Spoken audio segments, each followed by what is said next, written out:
Au nom du Père, et du Fils, et du Saint-Esprit. Amen. La paix de Jésus soit dans votre maison, sa paix et sa joie. Alléluia. J'espère que vous allez bien. Nous lisons le Saint-Évangile selon Saint Luc, chapitre 9, versets 51 à 56, et ça va être, comme d'habitude, très intéressant, parce que là, Jésus nous montre qu'il est doux et humble de cœur. Que ta parole, ô Jésus, rentre dans mon esprit, que ma bouche proclame ta parole, et que mon cœur l'accueille. Amen. Un village refuse de recevoir Jésus. Comme le temps approchait où il devait être enlevé dans ce monde, Jésus prit résolument le chemin de Jérusalem. Voici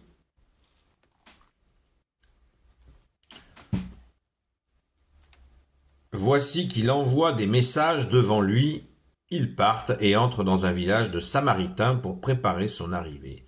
Mais les gens ne veulent pas les recevoir, car ils font route vers Jérusalem. Voyant cela, les disciples Jacques et Jean disent à Jésus, « Seigneur, si tu voulais, nous dirions une parole pour que le feu descende du ciel et les réduise en cendres. » Jésus alors se retourne et les reprend. « Vous ne savez pas de quel esprit vous êtes. » Et il se dirige vers un autre village. Merci Jésus, alléluia. C'est merveilleux. Vous voyez, quand on dit qu'il ne faut pas imposer la foi aux gens, eh bien, nous avons là l'explication pourquoi Jésus ne veut pas qu'on impose la foi. On ne cherche pas à l'imposer par la force.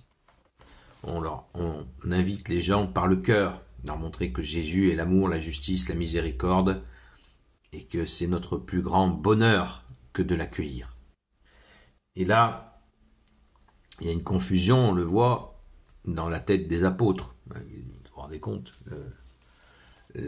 L'idée qu'ils ont, et Jésus les reprend, « Seigneur, si tu voulais, nous dirions une parole pour que le feu descende du ciel et les réduise en cendres. » Jésus alors se retourne et les reprend. « Vous ne savez pas de quel esprit vous êtes. » Et il se dirige vers un autre village. Petite explication de contexte, oui c'est complexe, de contexte. Jésus, quand tu circulais, eh bien, les gens voulaient te garder pour eux. Mais, entre les Samaritains et les Juifs, c'est la guerre totale. Les Juifs considèrent les Samaritains comme des chiens, et les Samaritains leur rendent bien. Donc, c'est la guerre totale. Les Juifs considèrent que les Samaritains sont des païens, et qu'ils n'ont rien à voir avec eux. Et, sachant que Jésus se dirige vers Jérusalem, ça veut dire qu'il reconnaît le temple. Ce qui n'était pas du tout le cas des Samaritains. Donc du coup, ils disent, voilà, on ne te reçoit pas. C'est la raison pour laquelle ça nous est dit, je vous l'explique un peu plus que ça. C'est absolument terrible. Pour des gens, un village, vous vous rendez compte, Jésus n'allait pas directement dans les villages en disant, coucou, j'arrive, je suis là. Pas du tout. Jésus envoyait des émissaires, des gens qui demandaient aux gens s'ils étaient prêts à l'accueillir, parce que vous savez que dans les villages, il y avait un système de chefs, il fallait passer par l'autorité du village. Donc Jésus respectait ça, ce qui est logique. Mais là, il lui a dit non. Et on peut imaginer que Jésus, s'il est doux et humble de cœur, il n'en est pas moins Dieu sur terre. Un village qui refuse Jésus, le Fils de Dieu. Vous imaginez la conséquence pour le Père. Le Père voit ça, le Père qui a envoyé son Fils, et à quel prix il voit que son Fils est traité ainsi. Voilà.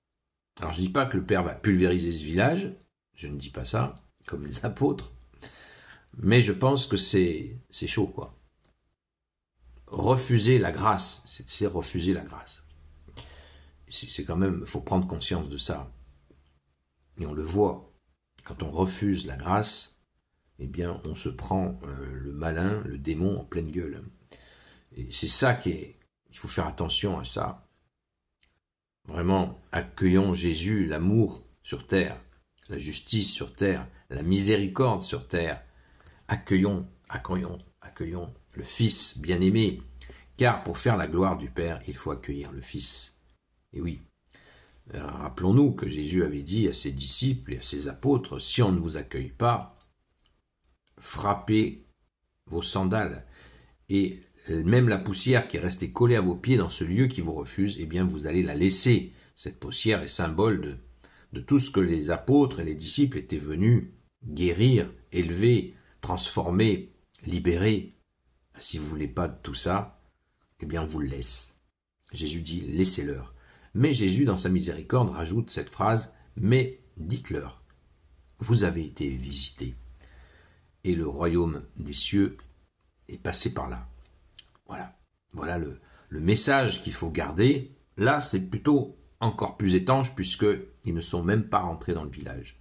Donc c'est encore un autre degré, et c'est surtout que c'est Jésus lui-même qui est ainsi rejeté.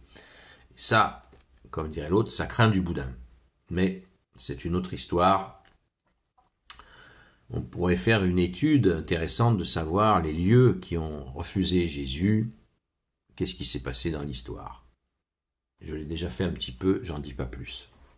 Voilà. Quand on refuse le bon Dieu, eh bien, nous tournoyons dans une espèce de malédiction qui n'est pas... Jésus n'envoie pas de malédiction, il nous aime, mais il respecte notre libre arbitre. Et c'est ce que nous vivons depuis 1789 en France, où le roi était quick, et du coup, eh bien, nous sommes dans une espèce de tourbillon de malédiction, parce que justement, des individus ont décidé de stopper la suite des lieutenants du Christ, et ce qui a amené à catastrophe sur catastrophe. Je ne vais pas en faire la liste, juste en donne quelques exemples. Les guerres napoléoniennes, la colonisation, la défaite de 1870, l'horreur de 14-18, l'horreur de 39-45, et ensuite les guerres coloniales qui ont continué, etc. Tout ça a été une suite, tout ça aurait pu être évité par si cette révolution n'avait pas eu lieu. Mais elle n'a pas eu lieu. Aussi, elle s'est assise sur des ferments, des choses qui allaient très mal, avant qu'elle n'arrive, qui étaient le fait de déviance, justement, des derniers rois qui avaient commencé à déconner sec.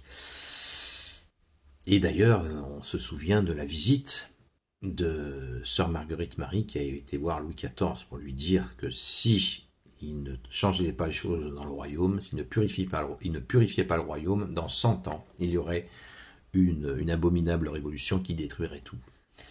Donc, voyez toujours la fidélité à Jésus. Restons fidèles, les amis, restons fidèles à Jésus. Il est le roi de gloire, le Dieu de nos vies, dans les petits détails de nos vies. Merci Jésus. Merci Jésus d'être la joie de nos âmes. Alléluia. Gloire soit au Père et au Fils et au Saint-Esprit, maintenant et toujours et pour l'éternité. Amen. Ô Jésus, toi qui peux tout et qui portes tout, toi le Sauveur, toi l'Emmanuel, je te confie toutes celles et ceux qui regarderont cette vidéo, ainsi que leurs proches, selon ta seule volonté, ô Jésus.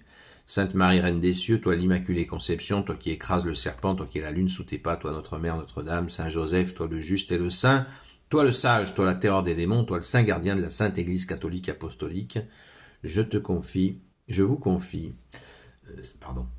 Sainte Marie-Madeleine, notre chère sainte patronne, et vous tous les saints et saintes, amis de toi Jésus, Saint Michel Archange, Saint Gabriel Archange, Saint Raphaël Archange, et vous tous les anges qui te servent, ô Jésus, je vous confie toutes celles et ceux qui regarderont cette vidéo, ainsi que leurs proches, selon ta seule volonté, ô Jésus. Rendez-vous ce soir sur la chaîne Seul Jésus Sauve sur TikTok, de 20h à 22h, à la grâce de Jésus. À très vite, soyez bénis.